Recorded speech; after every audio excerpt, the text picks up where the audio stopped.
Bonjour à tous, bienvenue sur la chaîne. Aujourd'hui, petit tuto méca. Comme vous le voyez, le garage est ouvert. Vous avez vu cette superbe enseigne lumineuse. On n'arrête pas le progrès. Voilà, donc aujourd'hui, un petit tuto méca. Je vous en avais déjà parlé, pardon. On va changer cette bête qui est dans ce sens. Voilà, c'est un patin, c'est le patin sur lequel vient glisser la chaîne. D'accord. Je vous le montre plus en détail.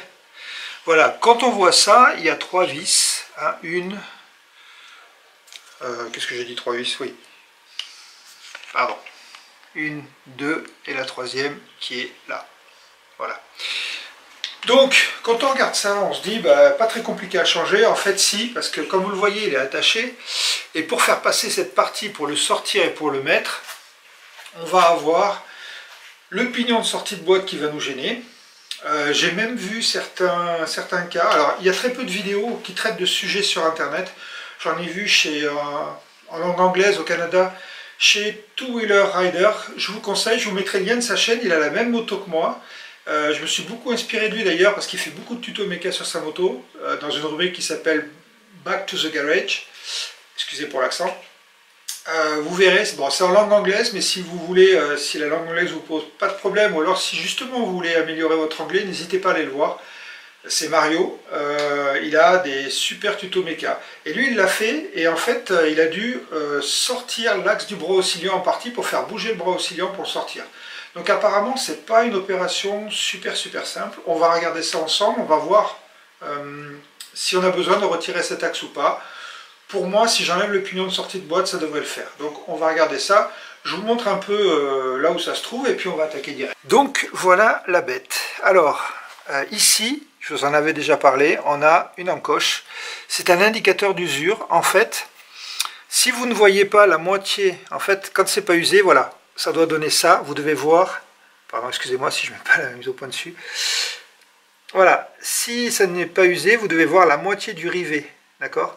Moi, on voit même plus le rivet. Donc, il est à changer. Si vous attendez trop, ce qui peut se passer, c'est que la chaîne va bouffer le plastique et peut bouffer le bras oscillant. Un bras oscillant, c'est dans les 800 €, donc voilà, ça vaut le coup de le faire. Donc, on a dit les vis. Une vis là, une vis dessous. Jusque-là, pas trop de problème. Ce qu'on va être obligé de faire, on va être obligé d'enlever ce cache. On va être obligé d'enlever le récepteur d'embrayage et le pignon de sortie de boîte.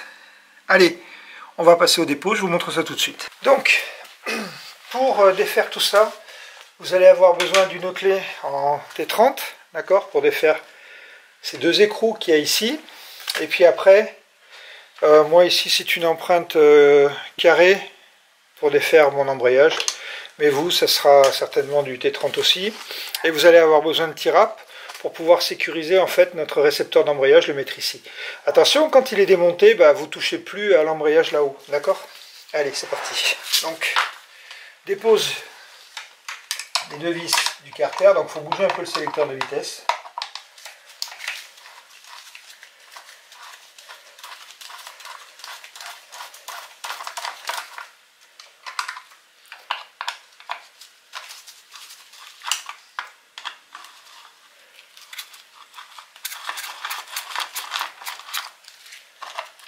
Voilà, bon, vous voyez qu'il ne sort pas parce que lui nous gêne, donc on va enlever ça. De toute façon, il faudra l'enlever pour sortir le pignon. Vous ferez attention, quand on défait le récepteur d'embrayage, à l'intérieur, il y a une petite bille de la tige, à l'intérieur de la tige. Vous ne verrez pas là, sur la mienne, parce que je l'ai mise avec de la graisse, elle ne bouge plus, mais sur la vôtre, il se peut que si c'est la première fois que vous le démontiez, la graisse ne soit plus présente et que ça ne tienne plus, auquel cas... Voilà, donc le récepteur d'embrayage en deux parties, avec ici, je vais vous bouger comme ça vous verrez mieux. Voilà, en deux parties. Voilà, avec cette partie en plastique là. Donc on enlève la partie en plastique pour ne pas la perdre. Je pose la caméra, ce sera plus facile, sinon. Voilà. Et donc, ce que je vous disais... On va pas la voir, mais la petite bille est à l'intérieur, on la voit tout au fond là, vous voyez. Donc c'est elle qui vient pousser sur la tige qui vient commander notre embrayage. Attendez, où je suis là? Excusez-moi, ce matin c'est un peu brouillon. Voilà, cette tige ici là. C'est pareil, je vous parlerai un peu de cette tige tout à l'heure. Donc là, on enlève notre cover. Je repose et on va sécuriser en fait notre récepteur d'embrayage. Bon, là vous prenez des tirables. Si vous n'avez pas de tirable, vous prenez de la ficelle, du scotch, ce que vous voulez, mais vous ne le laissez pas comme ça par contre. Bon, on passe un tirable au milieu, c'est tout bête. Et on vient le mettre là-haut. Donc moi, la petite bille, je la laisse dedans. Vous, si elle est sortie, vous l'enlevez. Et après, vous mettez de la graisse sur la bille. Et comme ça, elle va rester à l'intérieur. Bon, si on vient voir ici, je vais vous montrer un petit truc.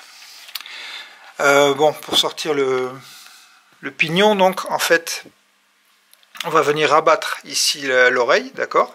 Vous voyez que ça a déjà été fait plusieurs fois, puisque j'ai changé mon kitchen et on réutilise le même, ça pose pas trop de problèmes, ok? Donc, ça c'est bon. Ici, vous avez une platine qui est tenue par deux écrous. Un qui est là, ici, et un autre qui est derrière, à ce niveau-là. Est-ce que je peux le voir là? Ici, voilà. Bon, ça, il vaut mieux l'enlever. Ça permet d'avoir plus de place. Et ça va me permettre de vous montrer une petite particularité ici. Allez, on défait. Voilà, là vous êtes bien. Vous allez voir la dépose donc ici de notre platine, toujours du T30. Alors ça c'est torqué. Je sais pas pourquoi ils ont torqué ça comme ça.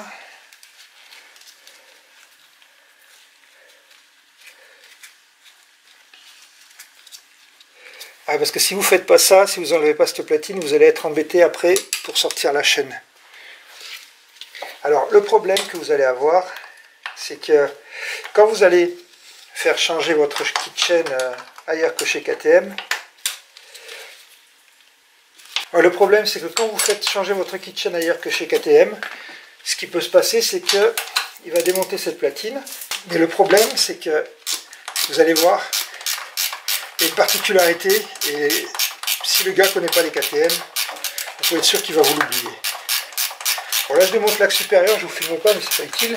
Voilà, donc là j'enlève ma platine, ok. Et vous voyez derrière, je vais vous montrer ça, j'enlève tout, je vous montre après.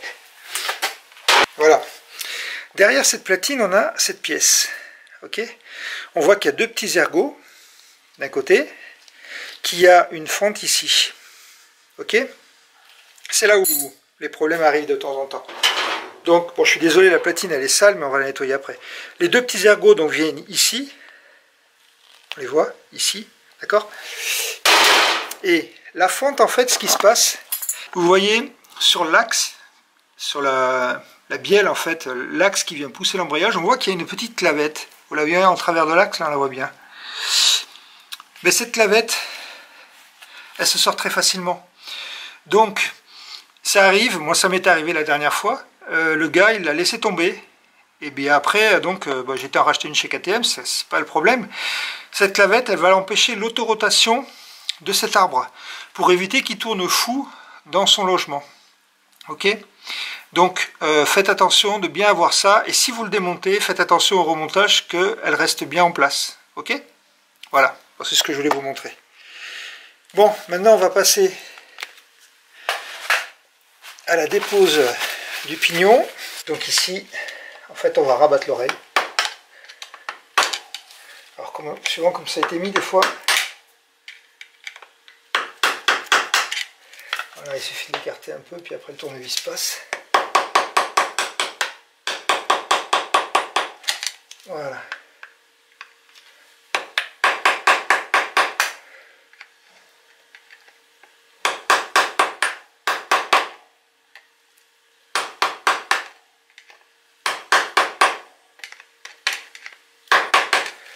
Voilà, donc là on a fait la préparation. Ce qui va se passer maintenant, j'enlève tous les outils.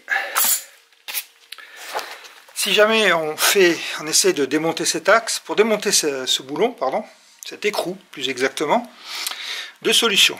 Soit vous avez une clé à choc, soit vous n'en avez pas, et là c'est assez torqué. Donc vous n'allez pas arriver à l'enlever comme ça. Il y en a qui mettent une vitesse pour bloquer et on vient forcer. Mais en fait, on vient forcer sur la boîte de vitesse.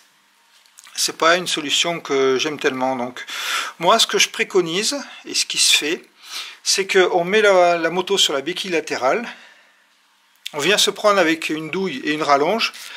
On vient, donc la moto, les deux roues sont au sol. On vient bloquer le frein arrière et on force sur l'écrou. Ok? Donc c'est ce qu'on va voir. Donc, j'ai le pied, vous ne voyez pas là, mais j'ai le pied sur le frein arrière. C'est une douille de 32. D'accord? Donc vous mettez là. Et voilà. Donc là il est venu. Si ça vient pas, ben là, parce que des fois, le problème de ça, c'est que les mécanos des fois, ils torquent ça avec la clé à torquer, avec la clé à choc. Et après quand vous voulez l'enlever, c'est une vraie galère. Donc moi j'ai une clé à choc, mais si vous en avez pas, ben, je vous promets que vous n'y arrivez pas, même avec la rallonge, ça va être compliqué. Donc on enlève, on défait notre écrou. Et donc là, on est paré pour enlever notre pignon. Ce qu'on va faire maintenant, c'est qu'on va pouvoir desserrer la roue arrière. Donc on repasse sur la béquille centrale. Voilà, on est repassé sur la béquille centrale. Et là maintenant, on va s'occuper de l'arrière. Bon, l'arrière, pas de grande difficulté. Le but, c'est de sortir l'axe.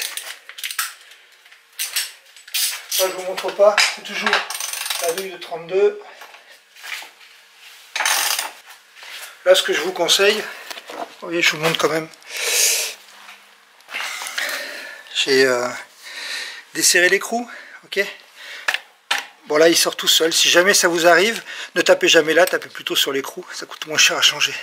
Donc là, le but, c'est de retirer l'axe.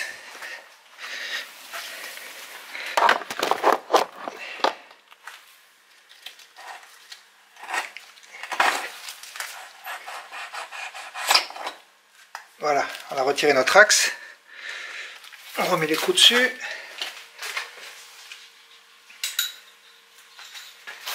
Donc le but, ça va être de faire avancer la roue le plus en avant possible pour défaire la chaîne. Donc là, le tendeur est enlevé. On va enlever de l'autre côté. On va aller juste poser de l'autre côté. On pousse notre roue vers l'avant. Voilà. Et on fait dérailler. Et donc on pose la chaîne sur son petit support. Voilà, ça c'est pour derrière. Donc ça c'est fait. On repasse devant. On enlève notre écrou, notre rondelle.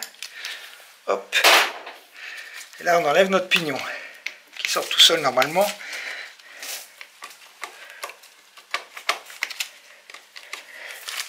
On va peut-être le faire dérailler lui aussi, ça sera plus facile. Voilà.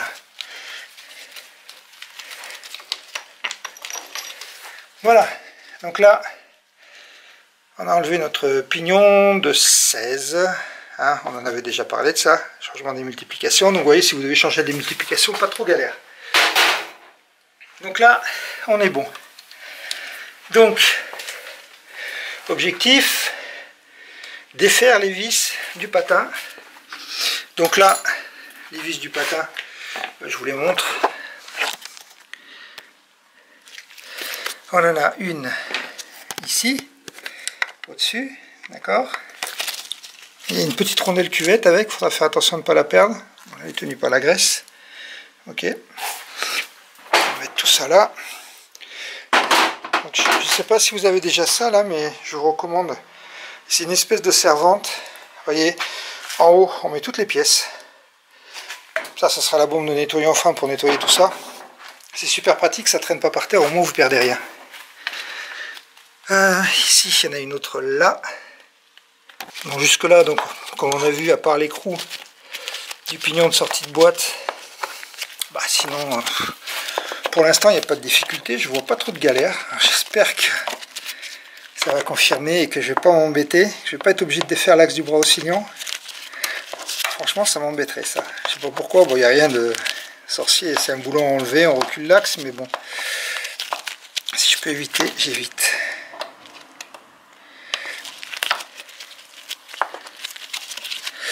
Bon, si vous n'avez pas les clés chez vous, dans votre outillage, n'oubliez pas que dans la caisse à outils KTM qui est sous votre selle, vous avez toutes les empreintes qui vont bien, d'accord? Et donc il nous reste une dessous qui est en fait sous le bras oscillant, juste ici. Est-ce que vous voyez là? Ouais, là. Voilà, tout est enlevé. Je vous l'ai pas dit, mais mais pour démonter en fait ces vis, c'est du T25, d'accord? Vous avez tout ça dans votre outillage KTM. Bon là, je pose ici de nouveau. Donc maintenant tout est démonté. On va pouvoir, j'espère, sortir notre guide chaîne. Voilà, on sort la chaîne du guide chaîne. Et maintenant, le truc, c'est d'arriver à le virer.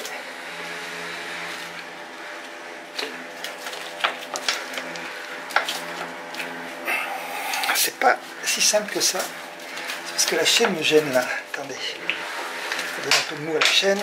Voilà. Comme ça, c'est mieux. On lui fait passer le pignon ici. Et on le sort comme ça. Voilà. Ok. Donc il est sorti. Bon alors, ça tombe bien. On a dit que tout à l'heure, mon truc il était quasiment bouffé, de chez bouffé. Quand vous regardez, ben, en fait, ouais, il est bouffé, mais vous voyez derrière, tout est intègre. Si je regarde par rapport à l'autre,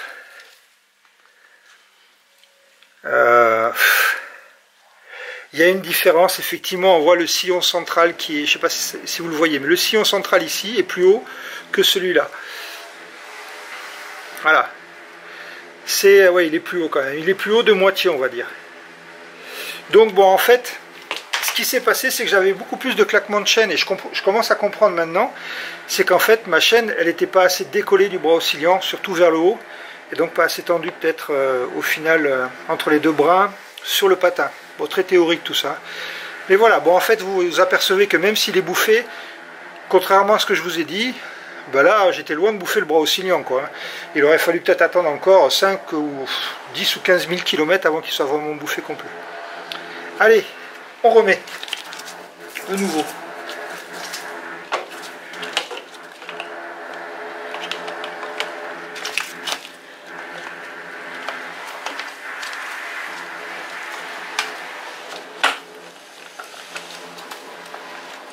Alors là, le tout c'est de refaire passer la chaîne.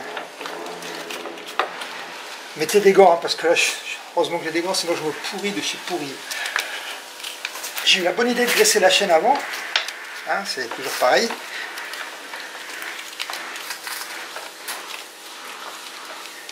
Est-ce qu'on va arriver à la faire repasser là? Les sorties elles doivent rentrer, mais...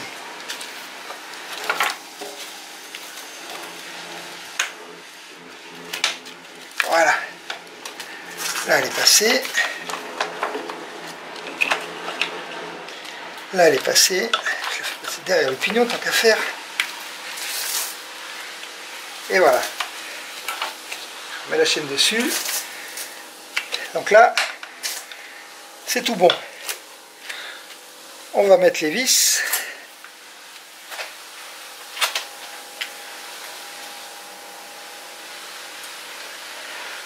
Je vous passe la repose des vis. Hein. Vous savez ce que c'est que des vis à monter, donc je zappe. On va voir ça une fois installé. Ok. Donc voilà pour le cache. Il est bien remis. Donc maintenant, bah, opération inverse. Hein. Il n'y a rien de sorcier, mais je vous le montre quand même. Repose du pignon.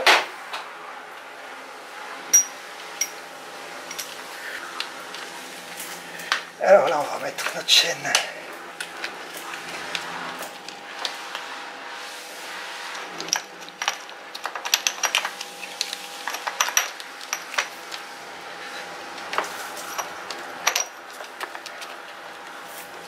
Il faut tomber dans l'écran. Voilà. Ok. Notre rondelle qu'on peut écraser dans tous les sens. Bon, au bout d'un moment, il faudra la changer parce que sinon... Et notre écrou.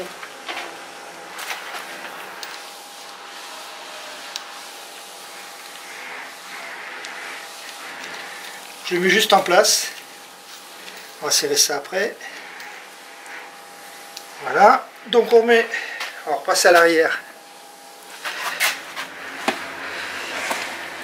On remet notre axe de roue. Alors avant de le remettre, un peu de graisse, ça lui fait pas de mal. Bon, vous mettez de la graisse générale, hein, c'est pas... Voilà, on graisse un peu, c'est pas la peine d'en mettre des tonnes. Mais ça lui permet... Moi, à chaque fois que je le démonte, je mets un petit peu de graisse, ça lui permet de mieux coulisser. Ça évite qu'il puisse se corroder. Bon, voilà. Ça c'est moi. Donc on pose ça là. Et on va remettre notre chaîne. Sinon on va avoir des soucis. Voilà. L'axe. On recule notre chaîne. Voilà.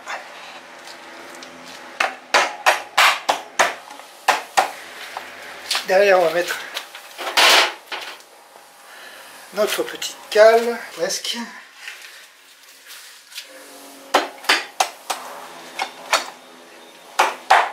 Voilà, la cale de l'autre côté.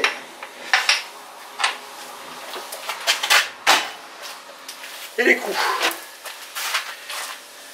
Donc, ce qu'on va faire quand même, vu qu'on a changé notre patin, qu'il est un peu plus épais que l'autre, vous voyez ce que je veux dire? On va revérifier notre tension chaîne, d'accord? Donc là, je ne resserre pas. Je vais finir d'en monter l'avant.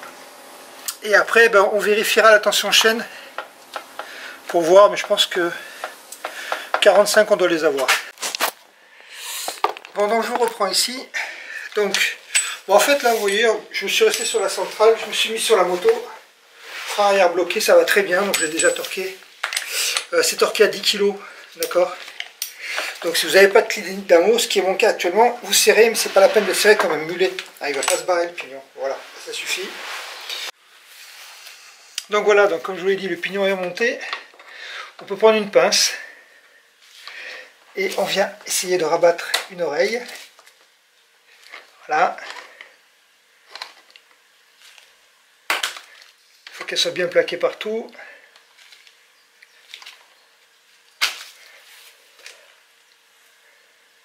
Voilà, on peut la remettre un peu ici. Et voilà. Donc ça c'est bon. On va remonter maintenant nos deux platines. Donc la première c'est celle-là. Alors bon, nettoyez toujours vos pièces avant de remonter, c'est quand même plus propre. On s'en met moins de plein les doigts. Donc ici, on vient passer. Ah vous voyez, si je commence, il ne faut pas oublier de remettre un bon exemple de ce qu'il ne faut pas faire. Il ne faut pas oublier de remettre cette bague, ce que je vous ai dit tout à l'heure d'ailleurs. N'oubliez pas, les deux petits picots, c'est vers vous. Ok. Et donc, la fente dans la clavette. Voilà, je vérifie que j'y suis. Voilà, quand je tourne mon arme, ça tourne. Et là, je peux remettre ça. C'est quand même mieux. Tac. Donc là c'est pareil, il faut trouver les deux petits ergots.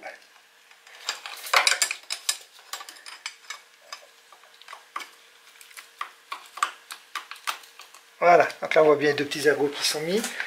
La plus grosse des vis va en haut et la plus petite va en bas. Donc il ne faut pas se planter, ça va ici. Alors si vous ne savez pas, si vous avez des doutes, hein, c'est toujours pareil. Prenez une photo avant. Si vous avez le doute, c'est le mieux. Vous prenez une photo. Et comme ça, vous êtes sûr de remonter les choses comme il faut. Ce que j'aime bien avec ces vis-là, c'est que soit on les monte avec la clé, donc ça permet d'utiliser une clé à rocher, soit on les monte avec une clé étoile. C'est pas mal. Donc maintenant qu'on a remonté ça, on va pouvoir remonter notre cache.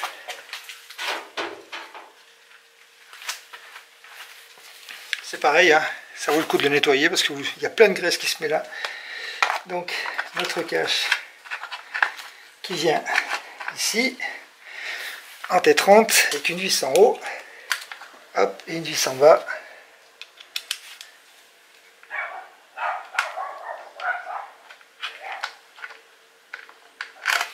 Alors faites attention aussi, vous voyez, dans toutes ces manips qu'on a faites là, des fois on bouge le sélecteur et donc on va le passer en première, on va le passer en seconde, alors qu'on voulait qu'il soit au point mort. Si ça vous arrive, n'oubliez pas que l'embrayage est démonté, donc n'appuyez pas sur la pédale d'embrayage, vous pouvez très bien changer la vitesse sans ça. Voilà, j'y suis pas. Là ça ira mieux. Parce que si vous touchez à l'embrayage après, bon, c'est pas terrible. Donc là c'est torqué à 5 newtons, ces vis là, c'est pas la peine de torquer comme un malade. On va couper notre système pour tenir l'embrayage et 2 vis. Donc là il faut éviter, on fait ça pour éviter de plier, il faut absolument éviter de plier la durite, d'accord? Donc on vérifie toujours que notre petite bille soit au fond, c'est le cas. On remet la platine. Donc la platine elle a un sens, d'accord? De toute façon vous ne pouvez pas vous tromper. Là ça passe pas, d'accord? On voit qu'ici il y a le creux, donc c'est comme ça, voilà. Pas de souci. On remet les vis. Alors là c'est pareil, c'est 5 newtons aussi, donc ça veut dire que c'est pas trop serré, ne forcez pas trop. Montez-les équilibrés toujours, ok? Je mets là. Voilà, une petite pression là, petite pression là. Voilà, pas plus. Ok, maintenant on va passer au réglage de notre chaîne. Donc je vous avais déjà montré ça sur une précédente vidéo, mais bon, on va le refaire. Moi pour le faire j'utilise cet outil, vous le retrouverez sur la chaîne. Donc en fait c'est 45 mm. Quand je tends, là ici je suis à 40 à peu près. Donc je vais laisser comme ça, c'est entre 40 et 45. Donc j'étais à 45 avant de le faire. Donc vous voyez, ça a pris 5 mm quand même de jeu. Donc bon voilà, c'est à prendre en compte. Allez, je serre la roue.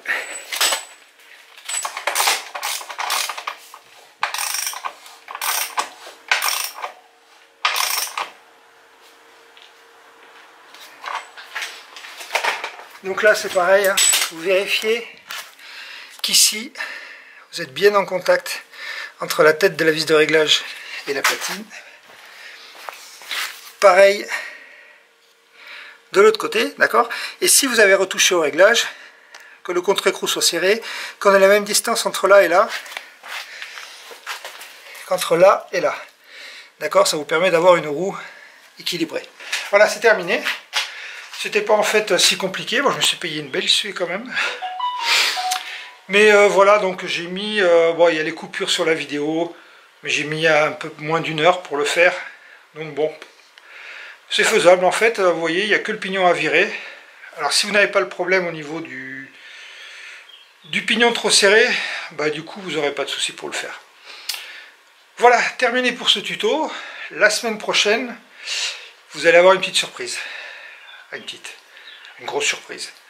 Vous verrez, il y a quelque chose, je vais vous annoncer un truc bien pour moi, je ne sais pas si c'est bien pour vous, mais ça sera bien pour moi en tout cas, et je pense que ça sera, vous apprécierez aussi. Dans les prochaines vidéos, on va changer un peu le type, les tutos méca, bon maintenant j'ai plus grand chose à faire dessus, à part la pompe à essence. Mais ce qu'on va regarder, c'est que je vais vous expliquer un peu tout ce qui est technique. Je me suis aperçu que ça devenait de plus en plus obscur entre tous les systèmes, les TC, les MTC, les MSC, les ABS, cornering et tout ça. On peut s'y perdre, je comprends que ce ne soit pas si évident que ça. Donc je vais vous expliquer un peu tout ça, on va regarder en détail qu'est-ce que c'est que le MSC, comment ça intervient sur la moto, et ainsi de suite. Dites-moi si ça vous plaît, si ça vous intéresse. Si vous avez d'autres idées de sujets, n'hésitez pas à me contacter. Tchuss!